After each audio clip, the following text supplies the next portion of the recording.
We have arrived here in the middle of the Rocky Mountains to this EA station where we are ripping at 188 kilowatts. Love seeing that speed coming into the lightning. This is one of the most majestic places I have ever been. The views are incredible. The ride through the Rocky Mountains to get here, amazing, spectacular. I need a thesaurus to figure out exactly how to describe this. Words don't really do it justice, and video can't really do justice to it either. We are charging up here, and then we're gonna head back to Ben's place for dinner tonight, meet the family. We're gonna stay there overnight before heading down into Utah, and then eventually making our way back home. So this is one of my favorite places I've been so far. It's right up there with the Grand Canyon in terms of just the awe that I feel driving through here and seeing everything. There's weird random stuff too though, like I don't know if you can really see it on the video, but up there on top of that mountain is like a roller coaster. It's the craziest thing to see it up there. But as we went through, it looked like there were a bunch of different places for ski season and lodges and places to stay. I've never been through this area of the country before, so it's a lot of fun. The whole idea here is to experience places and get to meet these folks that I normally don't get to interact with anywhere but online. So super exciting. That said, even though we're in the middle of nowhere, there is a Target right over there, which is cool. And there's a Chili's right over there. So in terms of charging spots, it's not a bad place to charge. There are 4 EA stations, all 350s, and they all seem to be working great. So love seeing that as well. Well, we're gonna wrap up here and keep on going with the trip. Again, thanks for tagging along. Let me know what your longest trip has been and places of the country you've been with your EV that you think others should visit as well. I think sharing that kind of stuff is awesome. It's a lot of the fun of exploration, a little bit of Lewis and Clark, just the spirit of exploring this great country that we live in and knowing that you can do it even when you're all electric. All right, guys, let's get up the mountain.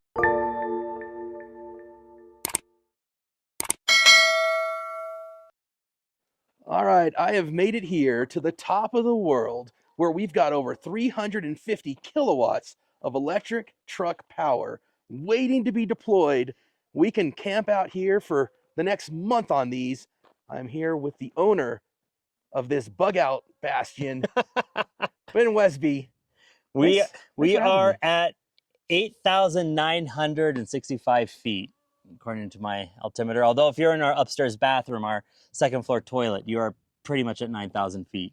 This is the most unbelievable place I've ever seen. Before it gets too dark, walk us through how you're powering this, because there are so many different aspects to this property. Yeah. And I want to share this with the folks because this is such a unique place. We've got the chickens here. The chickens are cleaning the bugs off of the front of the Lightning, so it's going to be clean before we wrap up here. Yeah, and in the morning we might have turkeys and deer. We had a bunch of deer in here this morning. I passed by 3 deer just hanging out. Yeah. It's a. And we do have a bobcat that is somewhere around here, but she doesn't really pop out too much. I think I'm going to avoid the bobcat. Oh, she's real little. She's fine. So living off grid. A lot of folks love to have the dream of just kind of being off grid and just kind of putting your feet up, and it's actually a lot of work.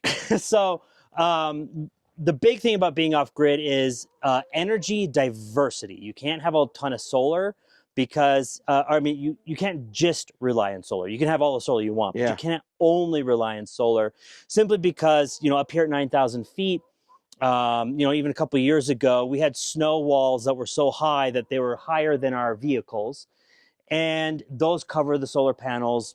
We can have a week-long rainstorm, and that can cover our panels from production. So we do have a propane generator. So we have a Generac 14 kilowatt generator.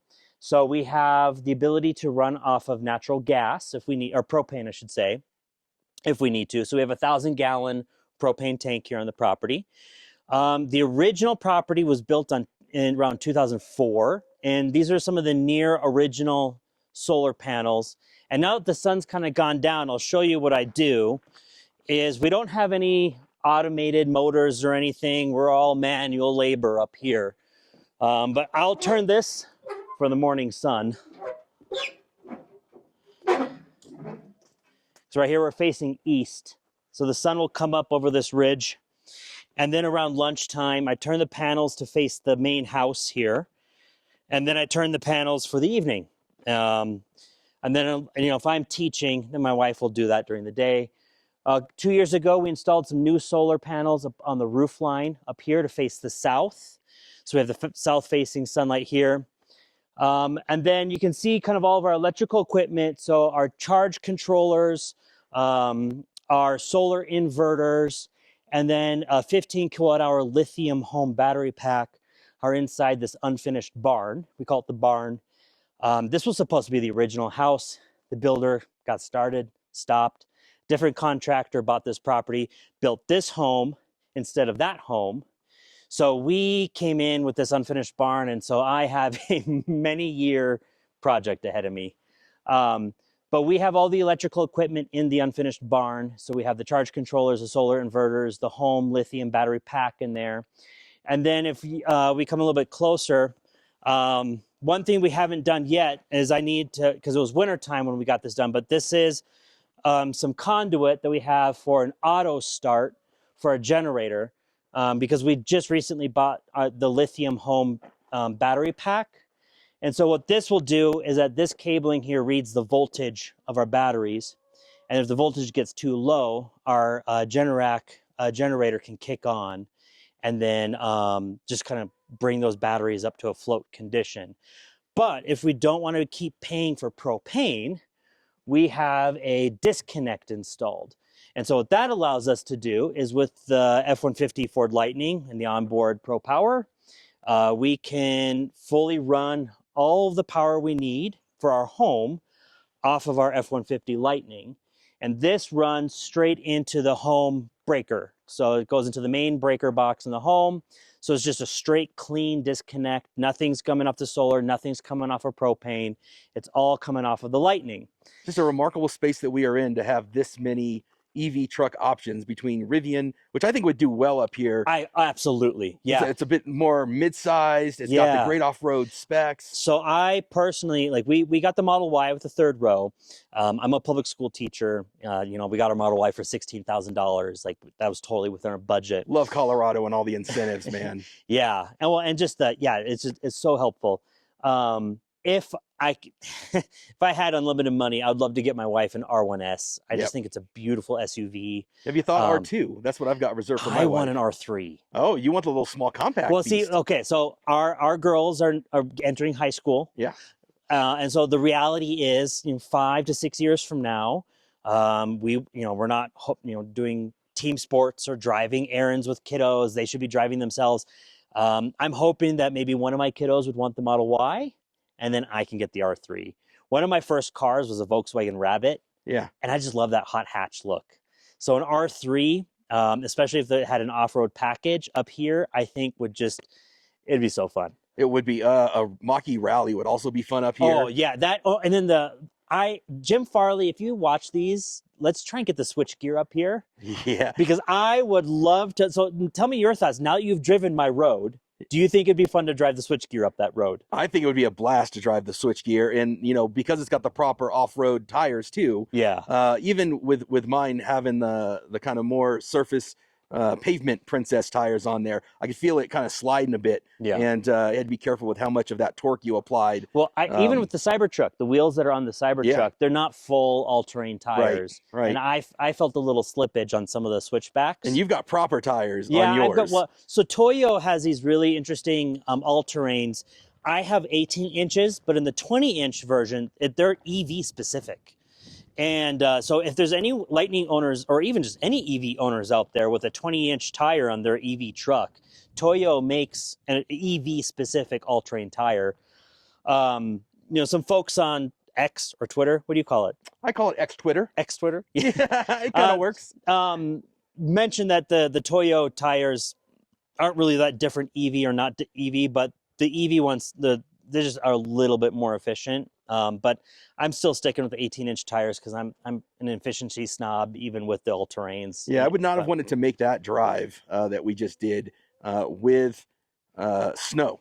That was the thing that occurred to Oh. me is, you know, I know I've seen the shots of you in the snow up here, and I think that Yeah. would be daunting for You sure. get used to it. I mean, Yeah. honestly, and it's snow tires is really what you need.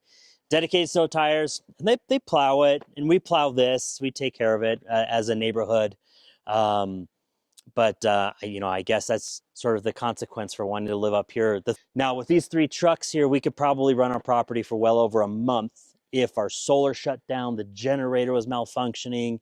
But we truly are off grid. We're 9,000 feet up in the Rocky Mountains. The closest utility line is 10 miles from here.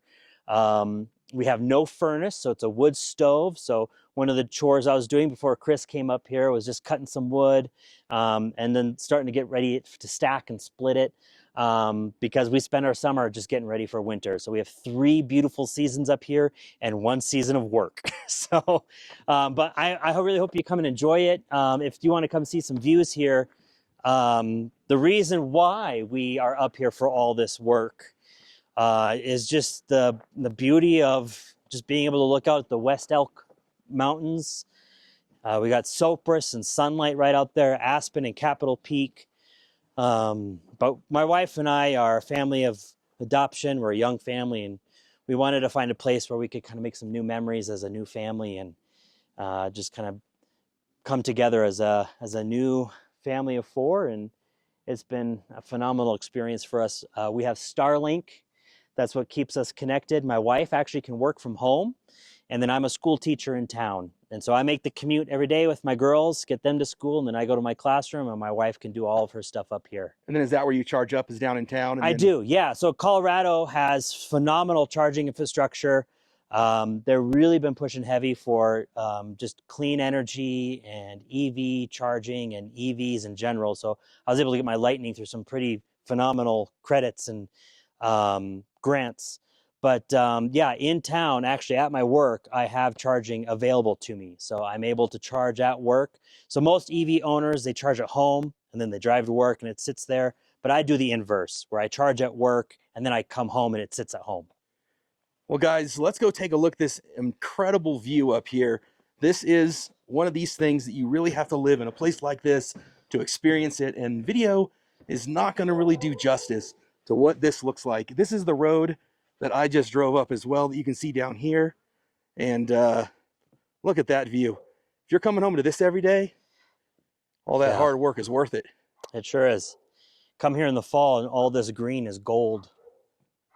Well, Ben, I appreciate you sharing the time with us, the property. I appreciate you letting me crash here tonight. Oh, yeah, absolutely. This is going to be a new experience for me, something unlike I've ever been able to have the opportunity to come and do. This whole journey has been a lot about that, meeting people from Tennessee to Arkansas to Kansas to Colorado, up here in the middle of the Rocky Mountains. This is all just part of the adventure and part of why I wanted to do this road trip. And I appreciate you being part of it, man. Oh, yeah, absolutely, Chris. Thanks for coming. All right, guys. Tomorrow we're going to wake up, start the drive home.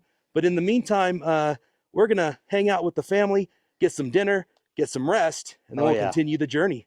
Guys, we're getting an early start to the day here. It's about 5:15 in the morning on Sunday. We've got a big, long drive ahead of us. Thanks to the Westbys for hosting me here on their property. Got a little luxury camping here, kind of glamping, if you will. Amazing setup here that they have. Got a little picnic table and barbecue over there, fire pit, this awesome area here with a bed and refrigerator and all kinds of stuff, games, great little journal where you can write about your experience with all the other visitors that have been here to the property. Absolutely gorgeous views to wake up to in the morning. Again, video as usual just doesn't do justice to what it is that I'm seeing. This big valley here. Wish it was a little bit later where the sun would be coming up, but a little bit too early for that still. We're going to get the Lightning packed up and we are going to start the long 20-hour drive journey back home. We're not going to do as many stops on this part. We're just going to power through. Ben is the last of the folks that we wanted to meet on this journey, so I don't think we're going to have anybody else on the way back that we're going to visit. If I see any fascinating charging, I'll check that out. This Lightning has been properly broken in now. We've doing the over 2,000 miles on this trip. We've gone off-road now up into the Rocky Mountains. It's just an absolute beast of a vehicle. Love having it. Perfect in every way for a family hauler, an off-roader, a long-haul traveler for road trips.